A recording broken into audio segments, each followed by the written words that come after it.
நமஸ்காரம். மீனராசிக்கு ஏப்ரல் மாதத்திலேயே இந்த மாதத்து ஆரம்பத்திலேயே குரு வக்ர நிவர்த்தி அடைஞ்சு சுகத்தானத்தில் பயிற்சி பண்ணிகிட்ருக்கார். இன்னும் அடுத்த 2 மாதத்தில் உச்சபலம் நோக்கி பயணம் செய்ய போகிறார். ராசிலேயே தனக்காரகன் பாக்கியஸ்தானம்னு சொல்லக்கூடிய ராஜ் யோகாதிபதி ராசிலேயே சஞ்சாரம் பண்ணுறார்.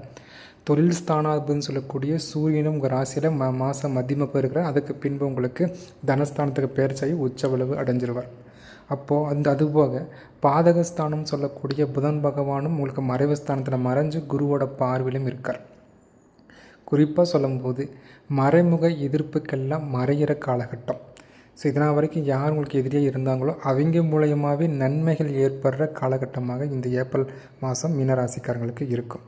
வேலையில் சுணக்கம் இருந்துச்சு, வேலையில் ஒரு தடைகள் இருந்துச்சு, வேலை எவ்வளோ தேடி வேலைகள் கிடைக்காமல் இருந்த காலம்லாம் இப்போ நிறைய மீனராசிக்காரங்களுக்கு நல்ல வேலைகள் கிடைக்கும். அரசாங்கம் சார்ந்த வேலை இருக்கிறவங்களுக்கு ப்ரொமோஷனுக்காக வெயிட் பண்ணிட்டுருக்கீங்க அப்படின்னா அந்த ப்ரொமோஷன் கிடைக்கான வாய்ப்பெல்லாம் இந்த ஏப்ரல் மாதம் ஏற்படுத்தி கொடுக்கும் காலகட்டம். அப்போது அரசாங்கம் சார்ந்த ஆதாயங்கள் இந்த ஏப்ரல் மாதத்தில் மீனராசிக்காரங்கள் பல மடங்கு எதிர்பார்க்கலாம். அது கண்டிப்பாக அதுக்கான ஆதாயங்களும் இருக்குது.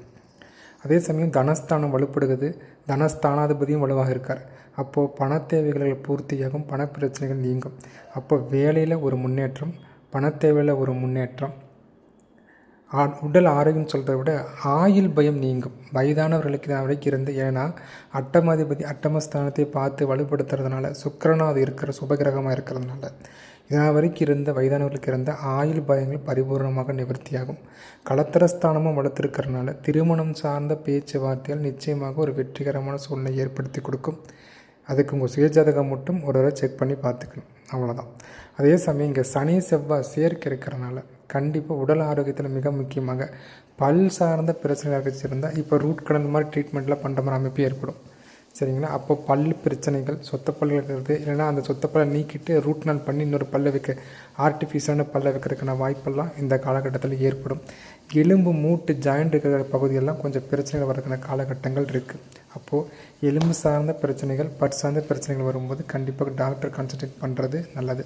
அதை தவிர்த்து மற்ற சோகங்கள் எல்லாமே இந்த காலகட்டத்தில் நடக்கிறதுக்கான வாய்ப்பு இருக்குது. ஜென்மசனி இருந்தால் கூட புதிய முயற்சிகள் இந்த காலகட்டம் கண்டிப்பாக உங்களுக்கு வெற்றியை தான் கொடுக்கும். ஏன்னா பாக்கிய ராஜயோகபதி செவ்வாய் ராசியில் இருக்கிறதுனால புதிய முயற்சிகள் கண்டிப்பாக ஏப்ரல் மாதம் உங்களுக்கு வெற்றி கொடுக்கறதுனால எதிரையும் சுணக்கம் இருக்காது. அதை நினச்சி பயப்படாமல் தாராளமாக நீங்கள் முன்னேறி செல்லலாம்.